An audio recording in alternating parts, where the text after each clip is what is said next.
تو اللہ کے رسول نے فرمایا اے ابو بکر جنت میں امتیوں میں سب سے پہلے تو ہی داخل ہوگا۔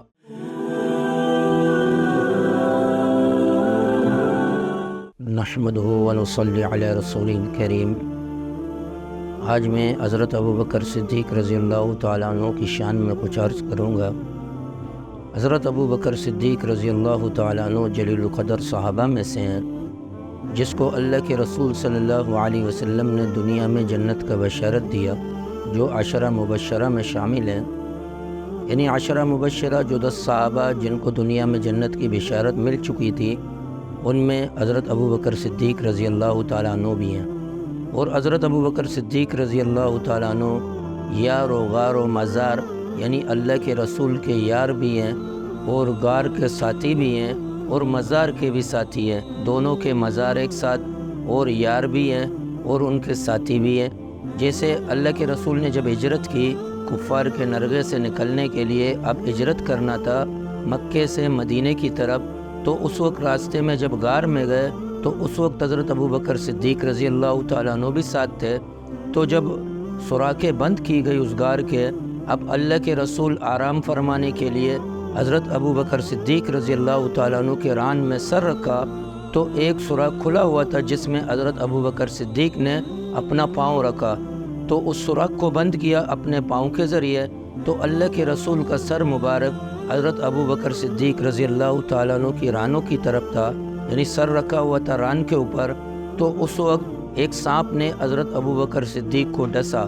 جب سانپ نے ڈسا تو حضرت ابو بکر صدیق نے اپنے پاؤں کو حرکت ہی نہ دی، اس لیے کہ سرکار دو عالم صلی اللہ علیہ وسلم کا سر مبارک میرے ران کے اوپر ہے، میں پاؤں کو حرکت دوں گا تو رسول اللہ کی نیند خراب ہو جائے گی، اسے تکلیف ہوگا، اسی لیے دکھ کو، درد کو، تکلیف کو برداشت کرتے ہوئے پاؤں کو نہ ہلایا۔ پھر اس درد کی وجہ سے حضرت ابو بکر صدیق رضی اللہ تعالیٰ عنہ کے آنسو نکلے، اور وہ آنسو اللہ کے رسول کے رخسار پر گرے۔ تو اللہ کے رسول نے فرمایا اے ابو بکر کیا ہوا؟ اس آنسو کے گرنے کی وجہ سے رسول اللہ کی آنکھ کھلی، تو کہا کہ اے ابو بکر کیا ہوا؟ کہا کہ اللہ کے رسول سانپ نے مجھے ڈسا۔ تو اللہ کے رسول صلی اللہ علیہ وسلم نے اپنا لیاب مبارک اس ڈسنے کی جگہ پر لگایا، تو اس صحتیاب ہو گیا۔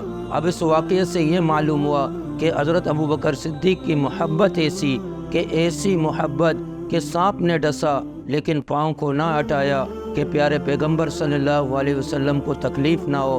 تو حضرت سعید خدری رضی اللہ تعالیٰ عنہ فرماتے ہیں کہ ابو بکر کی محبت ایسی کہ ایک مرتبہ اللہ کے رسول ممبر پر تشریف لے آئے، یعنی مسجد نبوی میں، تو اللہ کے رسول یعنی آخری لمحات تھے، آخری وقت تھا، مرض شدید تھی، تو اللہ کے رسول نے اپنے سر پر ایک پٹی باندھی ہوئی تھی، جیسے آج کل درد سر کا مریض اپنے سر پہ باندھتے ہیں کپڑا، تو اسی طرح اللہ کے رسول نے اپنے سر پر کپڑا باندھا ہوا تھا۔ تو اللہ کے رسول ممبر پر چڑھے، اور ممبر پر چڑھنے کے بعد اللہ کی حمد و ثنا کے بعد فرمایا کہ میں حوض کوثر کو دیکھ رہا ہوں، حوض کوثر میرے سامنے، لیکن ایک ایسا بندہ بھی ہے جس کے سامنے دنیا کی نعمتیں پڑی ہوئی تھی، اس نے دنیا کی نعمتوں کو ٹکرا دیا اور آخرت کو ترجیح دی۔ تو حضرت ابو بکر صدیق رضی اللہ تعالیٰ عنہ اس ارشاد کو سمجھ گئے، آنکھوں سے آنسو جاری رہنے لگے۔ کہا کہ اللہ کے رسول آپ ایسے غمناک باتیں نہ کریں، یعنی اللہ کے رسول کی مراد یہ تھی کہ وہ بندہ میں ہی ہوں، یعنی میں نے دنیا کو ترجیح نہیں دی بلکہ آخرت کو ترجیح دی۔ اب حضرت ابو بکر صدیق سمجھ گئے کہ اللہ کے رسول اب دنیا سے جانے والے ہیں، دنیا سے رخصت کرنے والے ہیں۔ ایسے صحابہ جو اللہ کے رسول کے ارشاد کے رمز کو پورے سمجھنے والے، تو یہ ان کی محبت کی علامت ہے۔ حضرت عمر رضی اللہ تعالیٰ عنہ فرماتے ہیں کہ میری ساری نیکیاں حضرت ابو بکر لے لے اور مجھے 2 نیکیاں صرف اپنی دے دے۔ ایک وہ نیکی کہ جب اس نے ارتداد یعنی فتنہ ارتداد کو ختم کیا، یعنی اس وقت لوگوں نے زکوٰۃ دینے سے انکار کیا، زکوٰۃ کے منکر بنے، تو ان کے خلاف ابو بکر نے جہاد کا اعلان کیا۔